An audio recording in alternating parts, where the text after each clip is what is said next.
जो हम लोग पिछले क्लास पढ़े थे आज उसके आगे बात करेंगे। पिछले क्लास का आगे क्या होता है इसके बारे में हम आज बात करेंगे। क्या है पिछले क्लास के आगे? सबसे पहला हम जो बात करेंगे आपके सामने वो है एक एग्जाम्पल। क्या होता है वह एग्जाम्पल, इसके बारे में हम बात करेंगे। सबसे पहला कि who is regarded as father of chemistry। मतलब फादर ऑफ केमिस्ट्री किसे कहा जाता है? ऑप्शन ए है लेवोजियर, ऑप्शन बी है नील बोर्स, ऑप्शन सी है मोसले, ऑप्शन डी है रदरफोर्ड। यानी 4 ऑप्शन लिखा है। यानी केमिस्ट्री का फादर ऑफ केमिस्ट्री किसे कहा जाता है, उसके रिगार्ड कौन है? तो हम लोग लिखेंगे क्या आंसर में? लेवोजियर। यानी फादर ऑफ केमिस्ट्री कौन है? लेवोजियर। लेवोजियर एक साइंटिस्ट का नाम है। लेवोजियर एक साइंटिस्ट थे जिन्होंने ग्रेट कंट्रीब्यूशन किया था। Great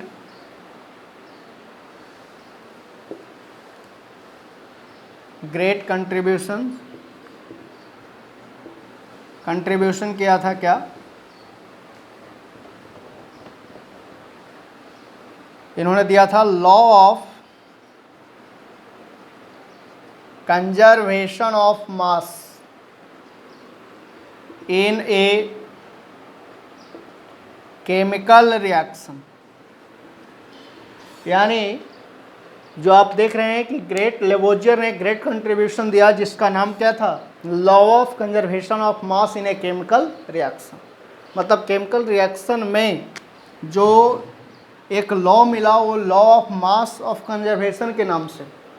law of mass in a chemical reaction का मतलब ये होता है कि केमिकल रिएक्शन में जो रिएक्टेंट और प्रोडक्ट का मास होगा वो दोनों एक दूसरे के बराबर होगा, तब वह chemical reaction law of conservation of मास को फॉलो करेगा।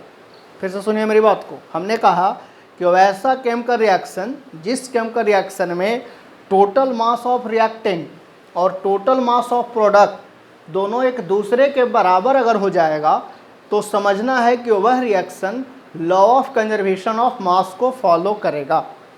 तो फिलहाल आप इसको जल्दी लिखें, फिर हम इसके आगे बात करेंगे आपके सामने। जल्दी लिखिएगा आप इसको।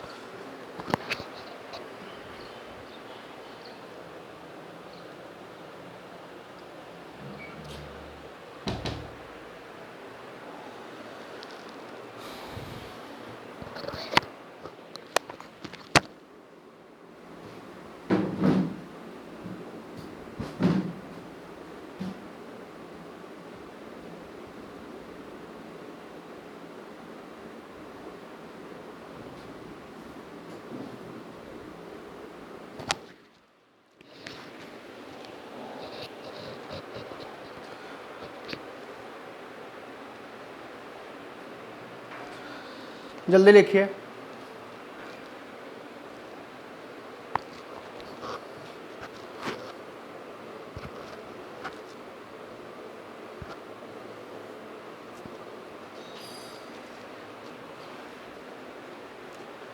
चलिए, तो आप लिख लिए होंगे।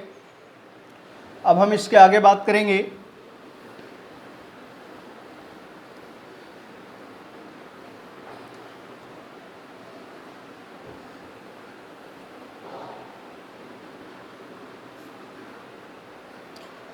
देखिए क्या इसके आगे हम बात करेंगे बाबू आपके सामने। सबसे पहला बात करेंगे केमिकल रिएक्शन का।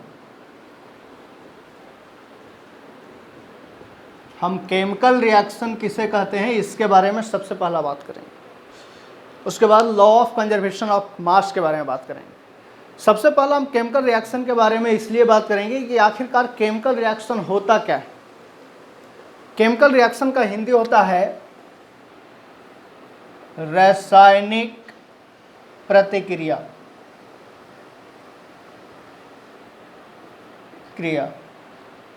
रासायनिक प्रतिक्रिया है ना, रासायनिक प्रतिक्रिया इसको बोलते हैं। अब देखिए, जो केमिकल रिएक्शन होगा, एक एग्जांपल के माध्यम से हम समझाएंगे आपको। सबसे पहला एग्जांपल समझाएंगे, उसके बाद डेफिनेशन लिखेंगे।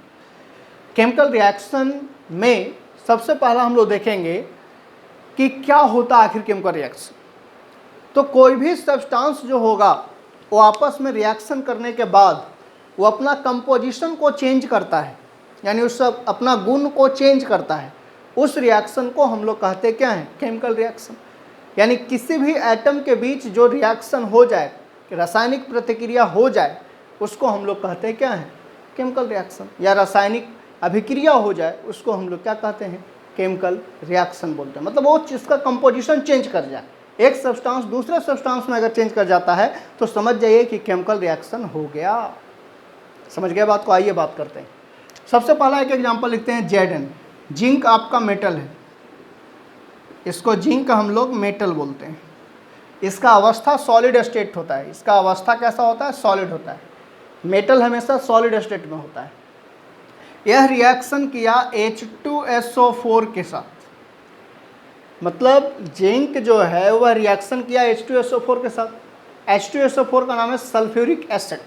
ये आपका एसिड है, स्ट्रॉन्ग एसिड का नाम से इसको हम जानते हैं। और ये जो होता है ना, ये आपका सल्फ्यूरिक एसिड है, सल्फ्यूरिक एसिड। कोई भी एसिड जो होता है वह अपने पास से H+ आयन को डोनेट करता है। किसको डोनेट करता है, H+ आयन रिलीज करता है। अब ये काम और हुआ कि ये जो एसिड है इसको डाइल्यूट कर दिया गया। अभी आपको समझ में नहीं आ रहा होगा सर डाइल्यूट क्या है। कल हम हालांकि बताए थे आपको, डाइल्यूट का मतलब ये होता है कि किसी भी सब्सटेंस में पानी की मात्रा ज़्यादा हो। यानी कहने का मतलब ये हुआ कि कोई भी सब्सटेंस हो, उसमें आप पानी ज़्यादा मिला दिए तो समझिए कि वो डाइल्यूट हो गया। यानी उसी तरीके से H2SO4 जो आपका एसिड है वो डाइल्यूट अवस्था में है। डाइल्यूट का मतलब कि इसमें पानी ज़्यादा मिला दिया गया है। एसिड को इतना पानी मिला करके उसको डाइल्यूट किया गया है, मतलब वो एसिड नहीं रहा, अब वो समझिए कि वह पानी हो गया, यानी वो डाइल्यूटेड सॉल्यूशन हो गया। जब डाइल्यूट हो गया, जबकि जिंक में पानी नहीं मिलाया गया है, जिंक सॉलिड अवस्था में ही है, तो अब सवाल ये उठता है कि ये दोनों रिएक्शन करेगा तो क्या हो। तो आपको पता होना चाहिए, कभी सेम नेचर का रिएक्शन नहीं होगा। जिसका नेचर पॉजिटिव होता है वो पॉजिटिव पॉजिटिव रिएक्शन नहीं करेगा, निगेटिव निगेटिव रिएक्शन नहीं करेगा। वो जब भी रिएक्शन करेगा तो पॉजिटिव निगेटिव या निगेटिव पॉजिटिव, ऐसे रिएक्शन होता है। तो आइए, यहाँ जो हाइड्रोजन है वो वह पॉजिटिव अवस्था में है। पूछिए क्यों? क्योंकि एसिड हमेशा H+ आयन को डोनेट करता है। जिंक का भी नेचर मेटल है तो ये भी पॉजिटिव चार्ज रखेगा अपने ऊपर। हाइड्रोजन जो है वो एसिड से निकला हुआ कंपाउंड है तो अपने ऊपर पॉजिटिव हमेशा रखेगा। जो एसिड से निकला वो हमेशा पॉजिटिव चार्ज रखेगा। तो ये भी पॉजिटिव, ये भी पॉजिटिव, कभी रिएक्शन नहीं होगा। SO4 माइनस होगा, मतलब H+ आयन जब बाहर निकलेगा बाबू तो SO4 पर माइनस डेवलप होगा। तो माइनस डेवलप कितना होगा, जितना हाइड्रोजन आप H2SO4 से निकालिएगा उतना ही सल्फर एटम के ऊपर निगेटिव आयन का डेवलपमेंट होगा। अगर एगो निकालिएगा हाइड्रोजन तो एगो चार्ज डेवलप होगा सल्फर पर, SO4 पर, और अगर दोनों हाइड्रोजन निकालिएगा तो SO4 पर 2 गो माइनस होगा। तो ये 2 गो माइनस, और जिंक का वैलेंसी +2 होता है, तो ये 2 गो माइनस और ये 2 गो प्लस मिल करके बना जाएगा एक कंपाउंड। तो क्या हो जाएगा, ZnSO4। अब पूछिए सर इसका नेचर कैसा रहेगा, डाइल्यूट है क्या? नहीं, ये जो डाइल्यूट है और ये जिंक है, दोनों रिएक्शन किया तो दोनों रिएक्शन करने के बाद एक्वस नेचर का हो जाएगा। कैसा नेचर का हो जाएगा, एक्वस नेचर का, मतलब वहाँ पानी की मात्रा कम हो जाएगा। अब देखिए प्लस, अब 2 हाइड्रोजन निकाले थे ना, तो कोई भी जो गैसियस सब्सटेंस होता है वो केमिकल रिएक्शन में पार्टिसिपेट करता है, या पार्टिसिपेट करने के बाद बाहर जाता है तो वो किस अवस्था में रहता है, गैसियस अवस्था में रहता है। तो हमेशा वो मॉलिक्यूल के फॉर्म में निकलेगा। किस फॉर्म में निकलेगा, मॉलिक्यूल के फॉर्म में। फिर से सुनिए मेरी बात को, कोई भी गैसियस एटम, चाहे हाइड्रोजन हो, चाहे क्लोरीन हो, चाहे फ्लोरीन हो, चाहे आयोडीन, आयोडीन तो सॉलिड में आता है, चाहे अदर कोई भी एटम है, ये सारे नाइट्रोजन, ऑक्सीजन, ये सारे अगर केमिकल रिएक्शन में पार्टिसिपेट करेगा या पार्टिसिपेट करने के बाद बाहर निकलेगा तो ऑलवेज मॉलिक्यूल्स के फॉर्म में बाहर निकलेगा। तो ध्यान से रखिएगा, यहाँ H2SO4 है, यहाँ से 2 हाइड्रोजन बाहर निकल गया, तो जैसे ही बाहर निकला तो ये हाइड्रोजन गैस के फॉर्म में निकलेगा, यानी प्लस H2 गैस। ये सभी स्टेट को बताता है। हाइड्रोजन किस अवस्था में निकला बाहर केमिकल रिएक्शन में, गैस के फॉर्म में। जिंक सल्फेट किस अवस्था में निकला, एक्वस सल्फेट में, इसका नाम है जिंक सल्फेट, जिंक सल्फेट। यानी मेरा जिंक मेटल रिएक्शन किया डाइल्यूट एसिड के साथ, तो क्या बनाया, जिंक सल्फेट प्लस H2। आपको हम सिंपल सा लॉजिक बताया कैसे रिएक्शन लिखेंगे। यहाँ से हमारा क्या निकला, जिंक जो प्लस चार्ज रखा हुआ है, यहाँ से 2 हाइड्रोजन निकालिएगा तो SO4 पर 2 गो माइनस डेवलप होगा, तो 2 गो माइनस इसका और 2 गो प्लस इसका ZnSO4 मिल करके बना लिया एक कंपाउंड जिसका नाम जिंक सल्फेट हो गया। स्टेट एक्वस इसलिए हुआ क्योंकि यहाँ पानी ज़्यादा था, पानी कम हुआ कब, कुछ वेपर बन गया और कुछ मिल गया रह गया उसमें, तो एक्वस नेचर का हो गया और हाइड्रोजन गैस बाहर रिलीज हो गया। ठीक है, चलिए अगला सवाल देखिए। तो कंपोजिशन चेंज हुआ कि नहीं हुआ, यहाँ जिंक मेटल था और यहाँ एसिड था, यहाँ जिंक सल्फेट बना, तो ये एक केमिकल अभिक्रिया हुआ, केमिकल प्रतिक्रिया हुआ, तभी ना आपका कंपोजिशन चेंज किया जी, उसका नाम चेंज किया, गुण चेंज किया, तब वो रिएक्शन को हम लोग क्या बोलेंगे, केमिकल रिएक्शन। यानी जो आपस में केमिकल मतलब कंपाउंड बना करके रिएक्शन कर ले उसको बोलेंगे केमिकल रिएक्शन। अगला सवाल दिखाते हैं, उसके बाद डेफिनेशन लिखेंगे। CaCO3 है सॉलिड, इसका नाम है कैल्शियम कार्बोनेट, कैल्शियम कार्बोनेट, इसका नाम क्या है, कैल्शियम कार्बोनेट। ये जब टूटेगा बाबू तो आपको 2 चीज़ में टूटेगा, क्या क्या चीज़ में टूटेगा, CaCO प्लस CO2, ये सॉलिड अवस्था में रहेगा, ये गैसियस अवस्था में रहेगा। यानी कैल्शियम कार्बोनेट टूटा कैल्शियम ऑक्साइड के फॉर्म में, इसका नाम है कैल्शियम ऑक्साइड, और कार्बन डाइऑक्साइड।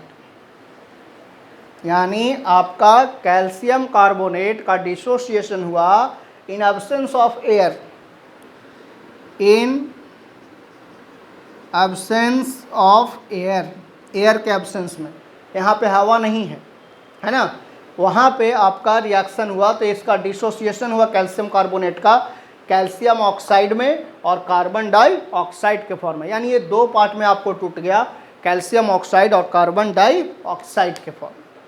ठीक है, तो अब हम इसका कंपोजिशन को चेंज हुआ, इस प्रतिक्रिया को हम लोग बोलते हैं केमिकल रिएक्शन। अब हम इसका डेफिनेशन आपको लिखते हैं क्या,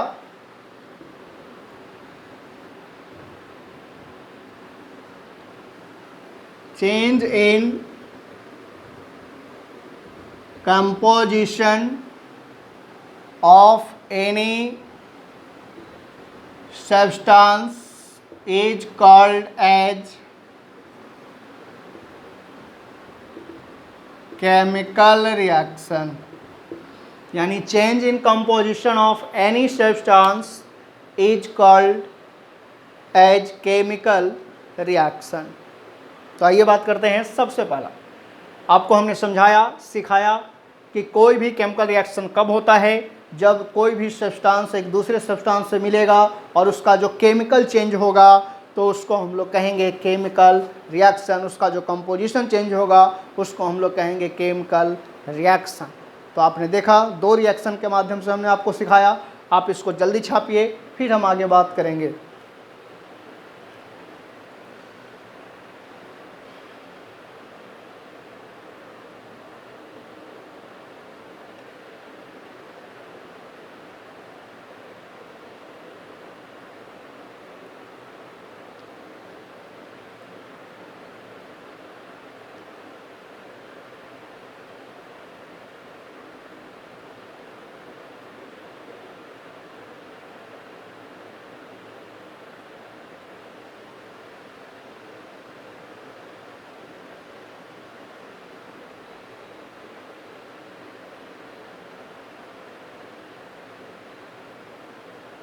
चलिए लिख लिए होंगे आप।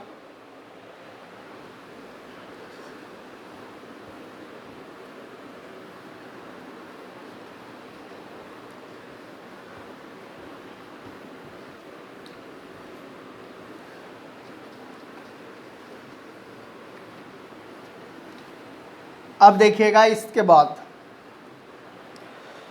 अब हम लोग जो बात करेंगे इसके आगे, लॉ ऑफ कंजर्वेशन ऑफ मास, है ना, उसके बाद आगे बढ़ेंगे। लिखेंगे क्या, क्योंकि लेबोजियर साहब ने दिया था लॉ ऑफ कंजर्वेशन ऑफ मास को, तो सबसे पहले उसको तो हम डिफाइन कर लें। Law of conservation of mass, law of conservation of मास क्या होता है, बहुत सिंपल है। लॉ ऑफ कंजर्वेशन ऑफ मास हम लोग किसे कहते हैं, बहुत आसान चैप्टर और आपका आसान टॉपिक, बहुत आसान टॉपिक है, इसमें कोई घबराने की बात नहीं है। सबसे पहला हम एक सवाल लिखेंगे, उसके माध्यम से उसको फिर डेफिनेशन बनाएंगे, एग्जाम्पल लिखेंगे। क्या लिखेंगे हम, जो देखिएगा, जैसे मान लीजिए कि हमने लिखा NaOH, इसको हमने तोड़ा, Na और OH माइनस, Na प्लस और OH माइनस। चलिए सबसे पहला इसको जो हमने लिखा, अब इसका हम मास को देखते हैं। मतलब मास का मतलब मॉलिक्यूलर मास, जिसका परमाणु द्रव्यमान।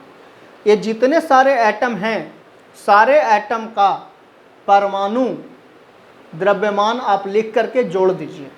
तो जिसको जोड़िएगा तो एक मास आएगा, मतलब परमाणु भार आएगा, और वो रिएक्टेंट और प्रोडक्ट का अगर इक्वल हो जाएगा तो समझना है कि वह reaction law of conservation of मास को फॉलो करेगा। चलिए बात करते हैं। जैसे ये पूरा पोर्शन आपका रिएक्टेंट है और ये पूरा पोर्शन आपका प्रोडक्ट। अब हम आगे बढ़ते हैं, क्या इसको फिर से नीचे लाते हैं हम, NaOH, Na plus OH minus. अब ध्यान रखना है आपको, क्या यहाँ सोडियम का मास 23 होता है, सोडियम का एटॉमिक मास कितना 23, प्लस ऑक्सीजन का एटॉमिक मास 16 और हाइड्रोजन का एटॉमिक मास, सभी का एटॉमिक मास इसको हम A से डिनोट करते हैं, आपको पता होगा, पिछले क्लास बताए थे। और हाइड्रोजन का एटॉमिक मास 1 होता है। तो ये सभी को जोड़िए, 23, सोडियम 1 है तो 1 हो गया, ये 16, ऑक्सीजन 1, हाइड्रोजन 1। चलिए तो यहाँ पे क्या लिखेंगे, 23 जो है और 16 और 1, तो इसको जोड़िए, 6 3 9 1 10 के 0, ठीक है। आगे बढ़िए, 2 और 1 3 और 10 वाला एक हाथ था 40, यानी इधर कितना ग्राम, 40 ग्राम। कोई भी मास होगा उसका यूनिट ग्राम में होगा, तो 40 ग्राम आ गया। इधर जोड़िए तो बाबू, इसका 23 प्लस इसका जोड़िए 16 प्लस 1, इसका भी जोड़िएगा तो आपको कितना आएगा हो, यहाँ हो गया 40 ग्राम। मतलब ये दोनों का रिएक्टेंट और प्रोडक्ट का मास बराबर हो गया, इक्वल हो गया, यानी यह chemical reaction law of conservation of मास को क्या कर गया, फॉलो कर गया। तो आप देखिए ये कहलाएगा क्या, both are equal mass, both are equal masses, क्या फॉलो करेगा, law of conservation of mass. यानी यह केमिकल रिएक्शन जो लेबोजियर ने law of conservation of mass का दिया था केमिकल रिएक्शन में, उसको फॉलो कर गया। तो आइए हम इसका डेफिनेशन लिखते हैं law of conservation of mass का। क्या होता है law of conservation of mass, कहता है कि total mass of reactant and product both are equal is called law of conservation of mass, यानी आपने देखा होगा कि total mass of reactant and product both are equal is called law of conservation of mass. आपने देख लिया इसको, तो सबसे पहला आप इसको छाप लीजिए, फिर हम इसके आगे बात करेंगे आपके सामने। जल्दी छापिए।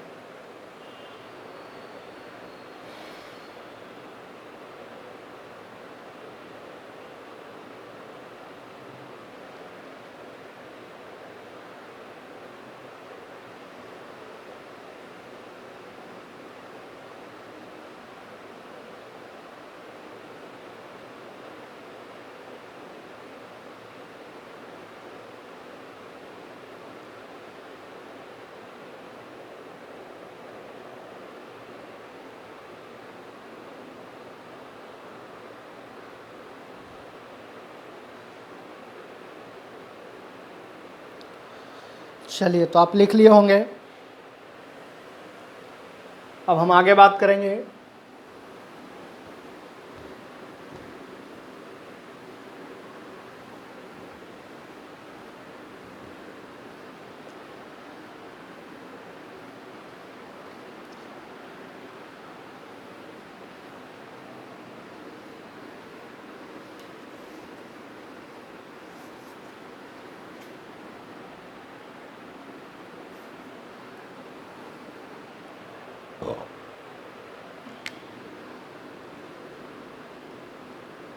एक सवाल और दिखाते हैं आपको।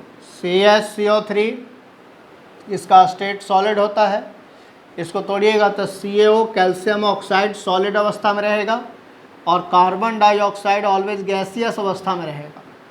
तो अब हम दिखाते हैं कि यह जो रिएक्शन है मेरा, वह रिएक्शन क्या लॉ ऑफ कंजर्वेशन ऑफ मास को फॉलो कर रहा है या नहीं, ठीक है ना। तो आइए सबसे पहला हम दिखाते हैं आपको कि यह chemical reaction law of conservation of मास को फॉलो कर रहा है या नहीं कर रहा है। हम आपको दिखाने वाले हैं, दिखाते हैं आपको क्या है यह। तो सबसे पहला इसको हम लिखेंगे कैल्शियम का सभी का एटॉमिक मास लिख दीजिए। तो कैल्शियम कितना एटम है, एक, तो एक से गुना कर दीजिए। एक इसलिए गुना कर रहे हैं क्योंकि कैल्शियम एटम के संख्या को बता रहा है, ठीक ना। आगे बढ़िए। फिर यहाँ कार्बन है, तो कार्बन की संख्या को एक कार्बन एटम है इसलिए एक से गुना कर दीजिए। ऑक्सीजन यहाँ कितना है, 3 है, इसलिए 3 से गुना कर दीजिए। तो कैल्शियम का सभी का एटॉमिक मास लिखिए, A = मास लिखिए 40 प्लस, तो 40 जितना से गुना करना है, 1 से एक एटम है तो कार्बन का 12 × 1 क्योंकि एक एटम है कार्बन का, प्लस ऑक्सीजन का 16 × 3। अब सभी को जोड़िए, आप अच्छे से जोड़िए। तो 40 प्लस 12 प्लस 16 48, टोटल जोड़िए कितना ग्राम आता है। तो 8 और 2 10, 0 4 5 4 9 और 1 10, यानी टोटल 100 ग्राम आ गया। रिएक्टेंट का मास तो आपको 100 ग्राम आ गया बाबू। प्रोडक्ट की ओर चलिए, आप इसका जोड़िए 40, डायरेक्ट लिख रहे हैं, चाहे ऐसे भी आप चाह सकते हैं, कैल्शियम × 1 प्लस ऑक्सीजन × 1। तो यहाँ आप जोड़ दीजिए 40 × 1, यहाँ पे लिखिए 16 × 1, यहाँ लिखिए 12 × 1 मतलब कार्बन C × 1 प्लस यहाँ ऑक्सीजन O × 2। अब इसको आप लिख सकते हैं 12 × 1 और इसको आप लिख सकते हैं 16 × 2।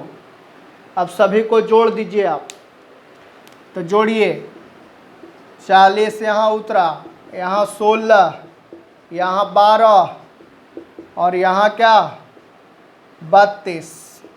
आप जोड़िए इस चीज़ को, 2 2 4 और यहाँ 6 10, यहाँ हो गया आपका 3 1 4 1 5 और 4 9 और 1 O वाला 10, यानी 100 ग्राम यहाँ भी आ गया।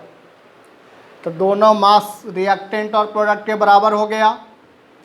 तो आप क्या लिख सकते हैं, बोथ आर इक्वल मासेस, मतलब मासेस दोनों का क्या हो गया, इक्वल हो गया, एक दूसरे के बराबर हो गया। ठीक है, तो ये भी रिएक्शन आपने देखा कि लॉ ऑफ कंजर्वेशन ऑफ मास को क्या कर गया, फॉलो कर गया। तो आप इसको जल्दी छाप लीजिए अच्छे से। फिर हम बात करेंगे क्या आगे कि इस केमिस्ट्री में किसको नोबेल प्राइज़ मिला, किसको नोबेल प्राइज़ नहीं मिला, ये भी हम आपके सामने बात करने जा रहे हैं। फिलहाल आप इसको जल्दी लिखिए।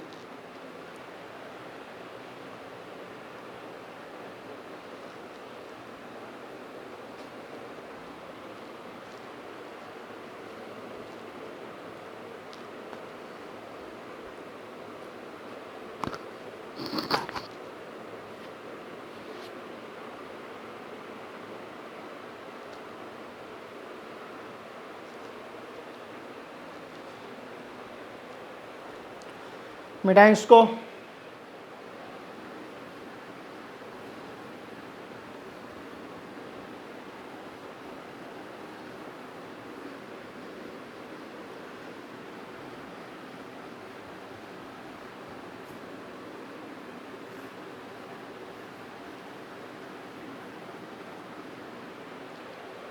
चलिए तो हम लोग आगे बात करें। अब एक सवाल और बात करते हैं।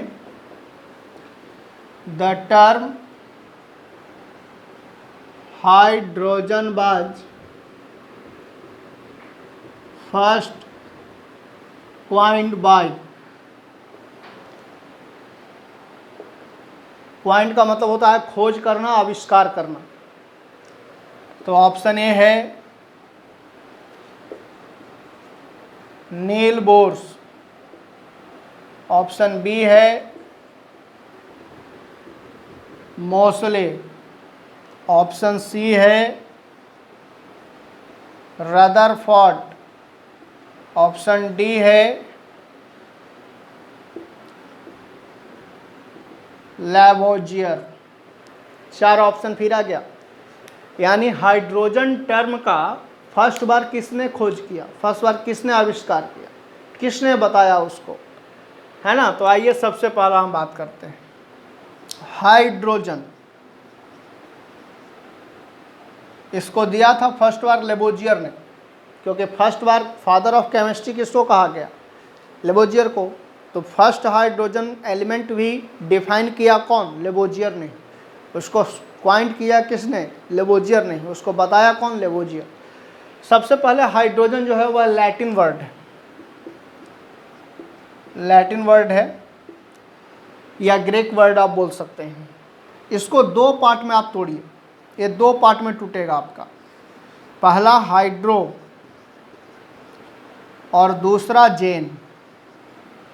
हाइड्रोजन 2 पार्ट में टूटा, हाइड्रो और जेन पार्ट। यानी जब आप 2 पार्ट में तोड़िएगा तो हाइड्रो का मतलब लैटिन वर्ड में होता है वाटर, और जेन का मतलब होता है लैटिन वर्ड में टो प्रोड्यूस।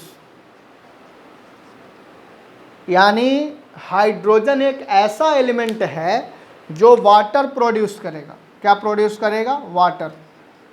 यानी लिखेंगे वाटर प्रोड्यूसिंग ग्रुप या एलिमेंट।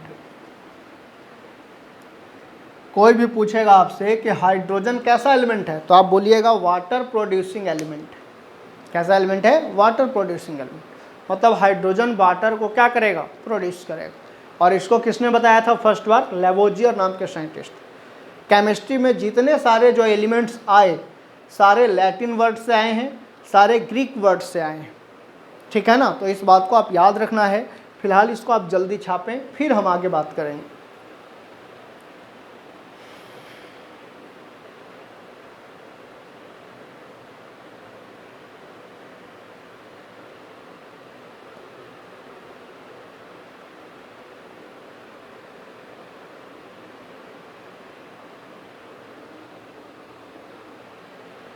चलिए तो मिटाते हैं हम।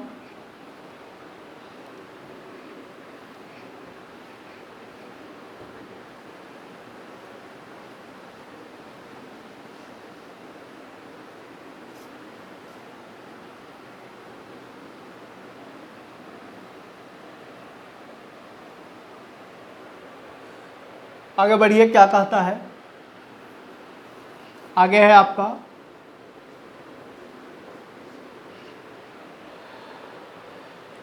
Who get